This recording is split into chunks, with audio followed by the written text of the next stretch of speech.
Bonjour à tous, aujourd'hui avec Charles Gave, nous parlons du capitalisme financier. Alors, je vous propose de voir ensemble ce qu'est réellement le capitalisme financier, car c'est une notion assez floue que l'on prend assez peu la peine de définir.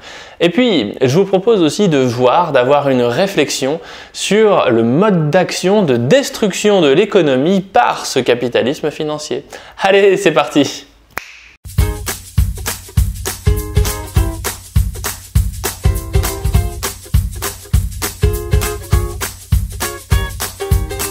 Excusez-moi de vous embêter avec ça, mais si vous aimez mes vidéos, mettez un commentaire, un pouce bleu et éventuellement partagez. Ça m'aide énormément pour mon référencement. Je vous laisse, merci beaucoup.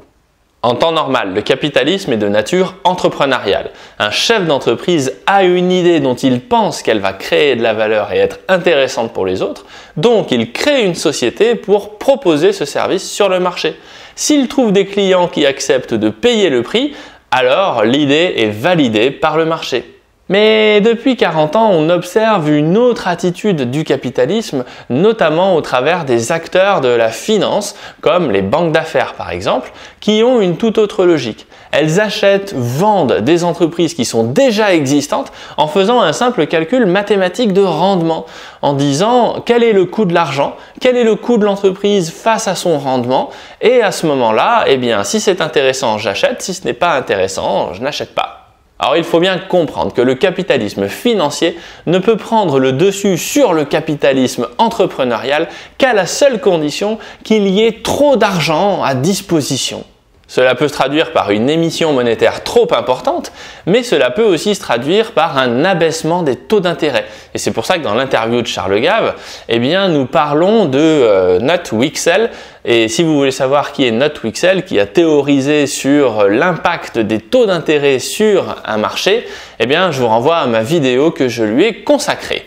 En tout cas, ce qu'il faut savoir, c'est que Knut Wicksell affirme que lorsque les taux d'intérêt sont plus bas que ce qu'ils devraient être, eh bien, tous les prix des actifs montent, et lorsque les taux d'intérêt sont plus hauts que ce qu'ils devraient être, eh bien, le capitalisme est bridé par ce taux d'intérêt artificiellement trop haut. Voilà, je vous laisse regarder l'interview et puis on en reparle juste après. Le capitalisme financier qui est favorisé par des taux très bas, Wicksell. Oui, exactement, c'est Wicksell, amène automatiquement à une mauvaise allocation du capital. C'est-à-dire que des taux d'intérêt bas, ça favorise ceux qui ont des actifs, c'est-à-dire les riches, et ça pénalise ceux qui ont leur travail, c'est-à-dire les pauvres. Et donc, toute la politique économique suivie depuis 2000, avec les Clinton, avec Bush, etc., c'est de favoriser les riches au détriment des pauvres. Et on a suivi ça avec enthousiasme en France. C'est vrai qu'avec le banquier, il y a quelque chose qui m'avait choqué, c'est quand j'étais jeune, moi comme je dis souvent, je suis parti avec 1 500 € de chez moi et la mort de mes parents. Et les plus utiles, c'était pas les 1 500 €. Bien sûr que non. Et une des choses qu'on a fait quand on était en coloc avec des copains, c'était acheter un appart il n'y avait pas le chauffage, il chauffait au bois, enfin une ruine. Et on s'est dit, on va le retaper, on va le découper en plusieurs, et puis ça nous fera une base pour... voilà. Et quand je suis allé chez le banquier, j'avais 26 ans, donc j'étais content, j'avais fait tous mes tableaux d'amortissement, mes rentabilités, et je suis allé voir en disant, c'est génial, regardez, j'ai 9% brut au cœur de Lyon sur un appart parce qu'on a bossé, etc. Et le banquier qui me dit, mais la rentabilité, je m'en fiche. Ce que je veux savoir, c'est si vous avez le patrimoine pour assurer en cas de faillite. Quoi.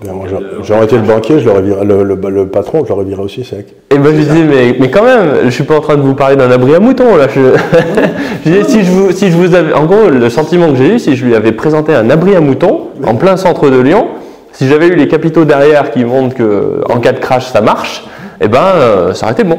La case était cochée. C'est ça. Et alors, solidité, coché. Solidité, ça veut dire que les banquiers prêtent de l'argent aux riches et pas aux entrepreneurs. Ou aux gens qui ont peu de risques, quoi. Ou aux gens qui ont peu de risques. Pas les entrepreneurs. Les entrepreneurs, ça ne va pas la tête. Ouais. Et donc, ça vous amène à des trucs complètement faux dans le système. Moi, je vais passer mes vacances une semaine par an à Val d'Isère, avec mes petites filles. C'est une semaine que tout le monde aime beaucoup, dans un hôtel qui est un des plus vieux hôtels de Val d'Isère, très sympathique. On est très bien reçus, ils nous reçoivent chaque année, c'est très bien bon. Ben, ils se posaient des questions, il y en a un ou deux quand j'ai discuté avec la famille qui possède l'hôtel. c'est comme les taux étaient à zéro, quelque chose comme ça. Les grands groupes du style d'Accor ou tout ça peuvent leur acheter leur hôtel à des prix extravagants, parce que ça ne coûte rien le service de la dette, vous voyez ce que je veux dire. Eux, ils émettent des obligations à 1%. Et donc, ils peuvent s'acheter ça à 300 millions, l'hôtel. Et pour la famille, c'est beaucoup de pognon quand même, 300 millions. Bah, 300 millions, oui, ça ferait plaisir à beaucoup de gens. Oui, ben oui, ça ferait plaisir à beaucoup de gens. Donc, si vous voulez, quelque part, ce qui se passe...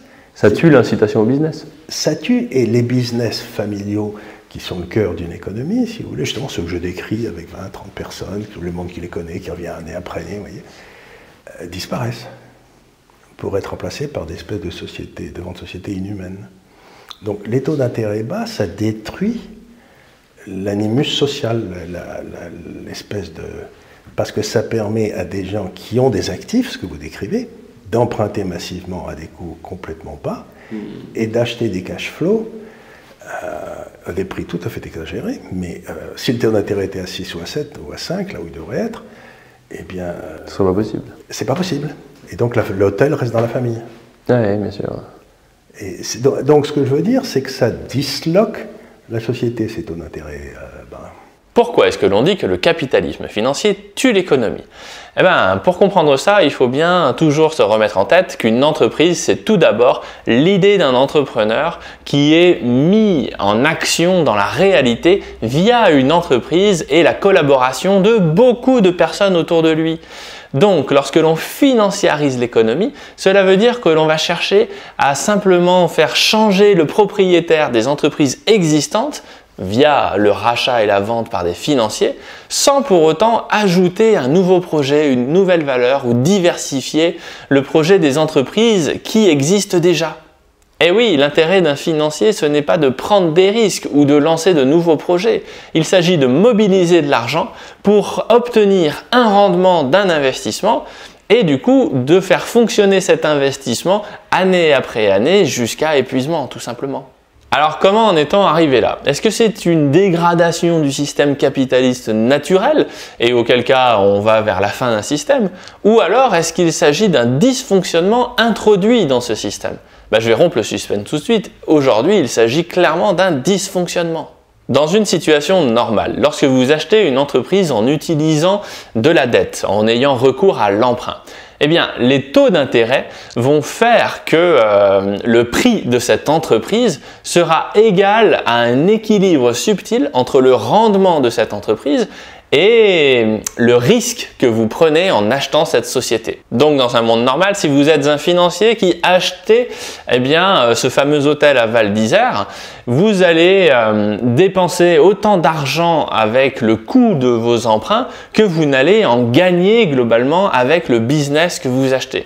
Donc ce ne sera pas quelque chose d'intéressant parce que l'opération sera neutre pour 10, 15 ou 20 ans. Donc toujours dans un monde normal, lorsque vous rachetez une entreprise, globalement il faut réussir à amener de la valeur de façon complémentaire, diversifier les activités ou reprendre l'affaire différemment, la développer, enfin bref. Il faut travailler et amener de la créativité pour générer une valeur complémentaire. Maintenant, dans un monde anormal où l'on abaisserait les taux d'intérêt en dessous des taux d'intérêt naturels du marché, mon financier va voir le prix de l'argent diminuer, le coût de l'investissement au début restera le même pour le premier qui fait l'opération, et c'est entre ces deux barrières, entre ces deux limites, qu'il va réussir à gagner de l'argent sans travailler, sans rien faire.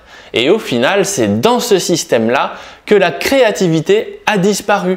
Et si la créativité disparaît de la création d'entreprise, alors le système est voué à mourir.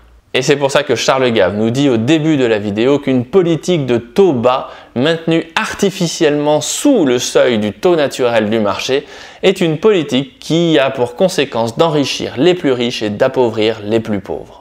Lorsque vous avez tué la nécessité pour chaque entreprise d'avoir un projet de création de valeur fermement inscrit dans sa raison de vivre, dans son ADN, à ce moment-là, vous tuez par la même occasion toute possibilité de création de richesse. Et lorsque vous faites ça, il n'y a plus d'autre possibilité pour gagner de l'argent que d'aller s'accaparer les richesses qui existent déjà. Et à ce moment-là, le rentier prend le pas sur l'entrepreneur. Et toute personne un tant soit peu raisonnable conviendra qu'une société et son tissu économique associé ne peut pas se développer, ne peut pas vivre sans qu'il y ait travail, sans qu'il y ait création, innovation. C'est donc à ce moment précis, lorsque le financier prend le pas sur l'entrepreneur, que le capitalisme meurt. Je dis tout ça avec énormément de conviction parce qu'il est très important que chacun comprenne ces concepts afin de comprendre les conséquences que ces choix de politique monétaire qui peuvent sembler techniques et loin de nous ont comme conséquence sur notre société.